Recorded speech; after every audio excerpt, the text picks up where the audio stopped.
Namatay na ata Supreme ng Iran. Opo, na patay na po. Na, binalita na po ng Iran na Iran media. Lalo nag-iinit ngayon, boss, kasi namatay na yung hindi po presidente yung pinaka-leader nila eh. Hindi ko alam ang tawag eh. Basta Ayatollah, ewan ko kung Ayatollah ba tawag nila o pangalan. Basta si Khamenei. Nakahanda na daw ko para siya nakakatulong. Dapat nga may barko na nakatambay doon sa Middle East. Na-intercept ang missiles kaya kung saan sana pupunta. Yan. Kala natin magaling na depensa ng Israel, no? Nakikita yung mga Pilipino, meron ako napanood kanina, nag-video siya. Sinasabi niya, yan po. Pag tumunog na po yan, kasunod na po yan, yung mga missile talaga. One step ahead tayo lagi nung panahon ni Tatay Digong. Correct. Tsaka nagagamit natin yung intelligence natin. Alam natin na magkakalusoban. Hindi mag-imbestiga si Pinky Lacson kasi malalaman ng taong bayan na bakit si Pampi meron na nakahandang maleta pa-deliver sa mga magnanakaw na politiko. Dapat ganyang gawin sa Pilipinas. Wag naman po. Sobra naman kayo. Noong 1984, nasa Iraq ako. Iran-Iraq War. Nakakatakot ang missiles. Lalo na ngayon, imaginein mo. Ilang dekada na yan. 4 decades na yan sinasabi mo. Mas malalakas ng missile ngayon. Supreme Leader nila yun, boss. Yun pala tawag, Supreme Leader. Kasi may presidente pa eh. Iba pa yung presidente, iba pa yung Supreme Leader eh. Boss Bad, si Nadine Lustre laging kasama ni De Lima. Ano po masasabi nyo? Ano ba sasabihin natin? Gusto niya yun eh. Ako naman humahanga lang sa ganda niya. Pero hindi ko naman sinabi na pati politika. Si Pacquiao nga, ako number 1 fan ni Pacquiao eh. Yung vlog ko nga sa boxing, Pacquiao lahat yun eh. Pero hanggang boxing lang kami. Ganun lang yun. Pwede mo bang hangaan mo siya dahil maganda siya tapos pag nagleni siya, leni ka rin? Kaloko. Ano ba alam nun sa politika? Ang alam lang nun magmaganda. Sir, sino po yung nag-withdraw ng impeachment laban kay BP Inday Sara Duterte? Totoo po ba yan? Opo, totoo po. Yung apo ni Cory. Pero iba po yung kwento sa naiisip mo. Kaya panoorin mo medyo backtrack. Late lang po ako sa pagtutok.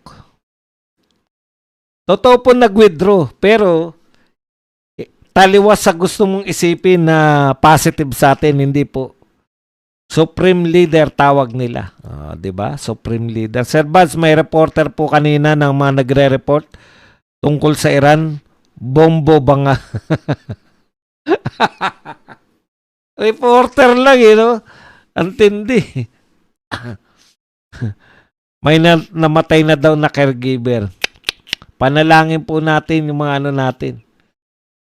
Bruce, gusto din naman makatikim ni Nadine ng saba. Uy, foreigner yata yung shooting dun eh. Maleta ang bida. BBM, ano na ang sagot sa 18M? Pag di inimbestigahan ni Lacson yan, ibig sabihin tapos na yung flood control na yan at nakawan saklap. Hindi sila gumagampan ng trabaho nila eh. Katulad sila sa Japan, may prime minister at presidente din. Yun nga po. Kaya ang pinaka-leader nila yung supreme leader. One step ahead tayo nung panahon ni Digong pero ngayon tinatapak-tapakan na lang tayo. Walang paggalang tayo sa atin eh. Ang nakakatakot, Boss Badong, ay yung drone. Hirap sila ma-intercept kasi Magdalena. Anong Magdalena? Matik na yan si Bendalo, Buds. Ayaw pa imbestigahan. Correct? Alam mo, ang isipin namin, involved kayo kaya ayaw nyo imbestigahan. Hindi nyo na mabubura sa amin yan. Tapos tatakbo ka pa, bendalo, sa mas mataas pa sa senador, utot mo. Kayo ng kapatid mo. Nung kayo ay ang pag-asa ng mga tao sa inyo, wala kayong palalampasing issue. Di ba? Ang tatapang nyo eh. Yung palang tapang nyo sa mga mag-asawang ano lang, hindi nagbibigay ng sustento. Sa mga SSS na hindi nagbibigay ng SS, hindi naguhulog ng SS.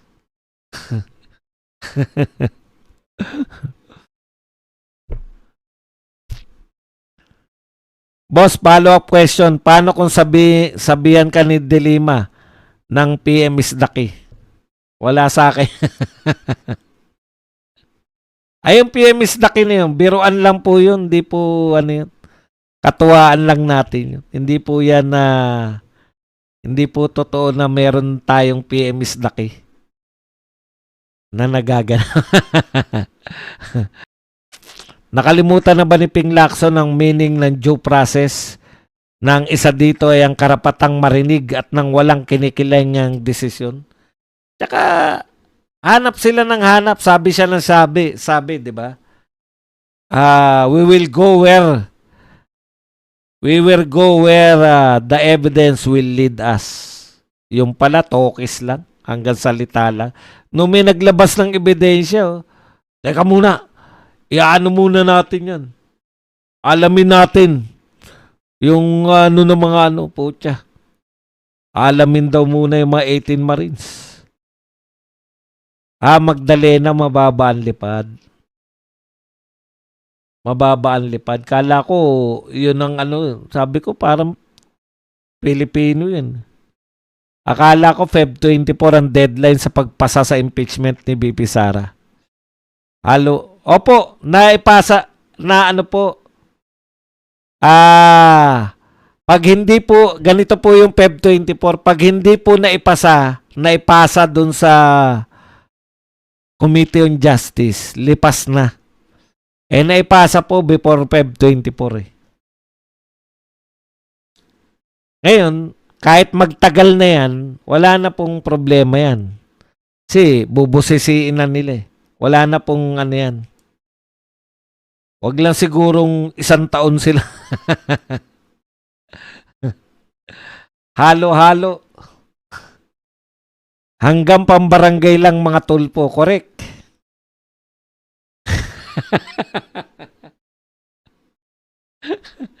Malantod dyan si Dilima. Ginujowa lahat. Grabe ka naman, Joris.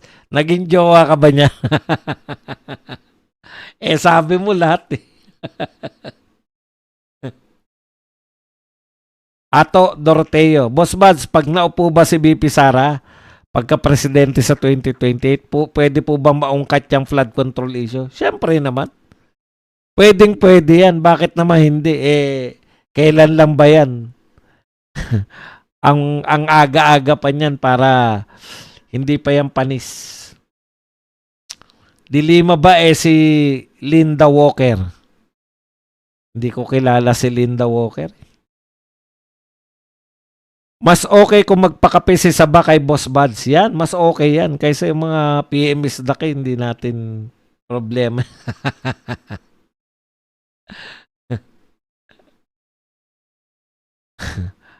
Di ba masaya kayo pag may mga pumapasok na nagpi-PMS daki tayo? Kayo naman. Ganun lang yun. Pag kunwari ba nilandi ko si Crazy B rito, ganun lang po yun, hanggang dito lang. Para maging masaya lang kayo. Boss Bas, nag-vlog si BBM, walang contingency plan, monitor lang. Yun nga, no? Minomonitor lang. Dati, alam ko, meron pang mga sino yung tatawagan, di ba? Noong mga panahon na si Arnel Ignacio pa nag-announce nun eh. Sa ganitong bansa, sino yung tatawagan? May mga itatakas pa nun eh.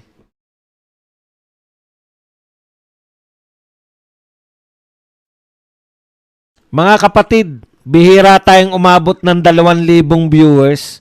Baka gusto nyo namang Baka gusto nyo namang mag-likes.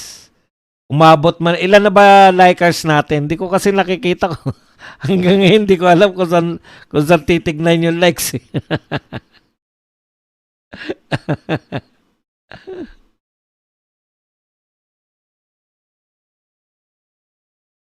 Ayun, meron no. 684 likers. Mag-likes kayo. Magdalena mababalipad. Yun palang meaning nila ng Magdalena. Mahina ako sa mga... Boss Buds, nag-vlog yan. Boss Buds, napanood mo ba yung interview ni Marcoleta kay Christian? Binasag siya eh. Hindi ko napanood. Kailan ba yan? Ngayon?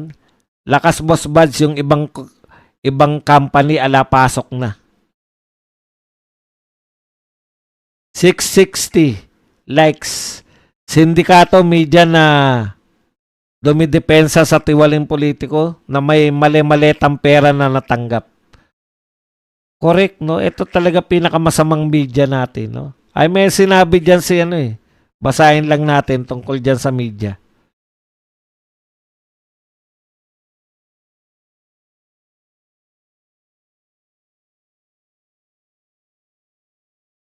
Ito, si Rigoberto Tiglao. A de facto martial law is in place. Never in the post-EDSA period have the broadsheets refused to publish such explosive news that claims that Marcos and his allies are such thieves who stole billions of pesos from flood control budgets. Social media, however, is saving democracy, and the news of the Marines expose of their affidavit in the original Filipino and English translation have gone viral. O, di ba? Mayroong media blackout. Hindi pa raw yan nangyayari. Post-martial law. Matatapang po yung mga media. Ngayon lang po, nangulunto yung media natin. Ngayon lang panahon na to. Dati ang tatapang po ng mga media natin. Ngayon, news blackout sa mga broadsheet. Hindi po binabalita. Ano sabi ni Tiglao? Mabuti na lang may mga social media. Viral. Imagine niyo lahat ng Pilipino. Eto lahat ng Pilipino, kabahan kayo mga mainstream media. Halos lahat ng Pilipino alam na yung nangyari, yung 18 ex-soldiers. Ibig sabihin, kung hindi nyo yan binabalita, nakuha na ng mga Pilipino ang balita niyan sa social media na. Nakakahiya kayo. Ang lalaki ng budget nyo, hindi nyo binabalita yung mga balitang ganyan. Yung mga vloggers na ang tanging puhunan ay cellphone, na ibalita na lahat yan. Walang contingency sa palan. Meron pambulsa. Boss, okay lang dito sa Oman, normal lahat. Walang puhapan. Walang puhapan sa Oman. Alam ko yung Oman, ano rin ang ano, di ba? Kaalyado rin ng Iran yan din, di ba? Parang nung pakitama mo nga ako, parang katropa ng Iran yan eh.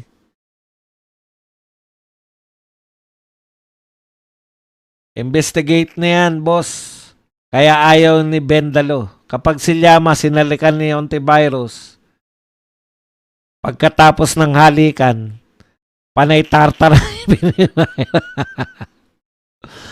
Hoy, 813 likers na tayo. Kita nyo naman, ha? Iba yung time ni FPRRD dati bago magkagera. May action na si FPRRD at embassy. Correct.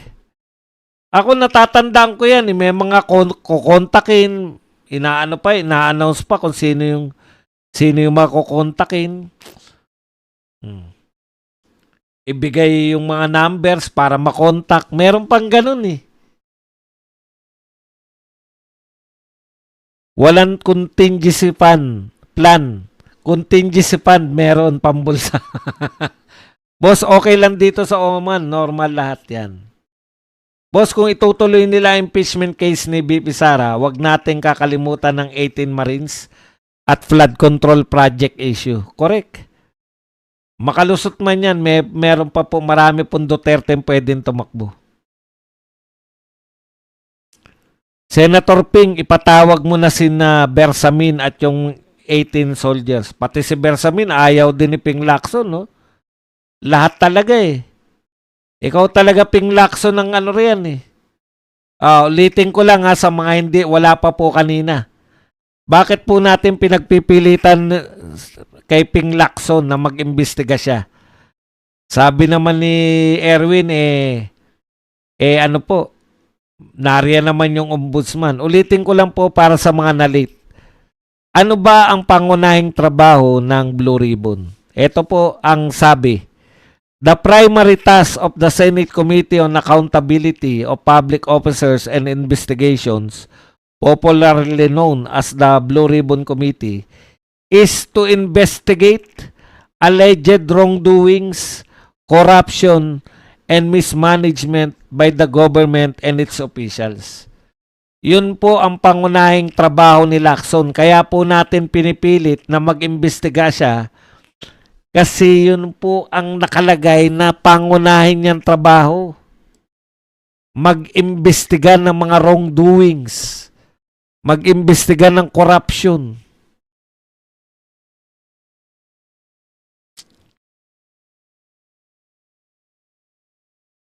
Senator Ping, ipatawag mo na si Bersamin. Yan. Tama ka, Sir Badong. Wala talaga ng balita mga malalaking media network. News blackout nila, no? Pero viral pa rin sa social media. Ibig sabihin, yung mga tao, nakukuha nyo na ang balita, hindi na po sa mainstream media. Sa sangkatutak na social media na. Republican kasi ang nanalo sa US kaya asahan ng gera para si Bush, hindi tinantanan ng Iraq. Lahat na napanood kong interview kay Attorney Levy, very consistent siya, di ba? Yan yung sinasabi ko eh. Pag hindi ka nagsisinungaling, consistent ka eh.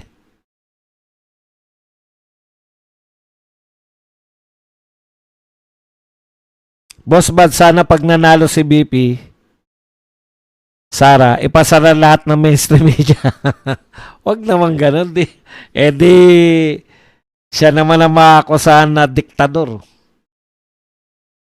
Pera lang yung small SMNI at Net25 tapos puro vlogger na lang na matatalino ang magbabalita.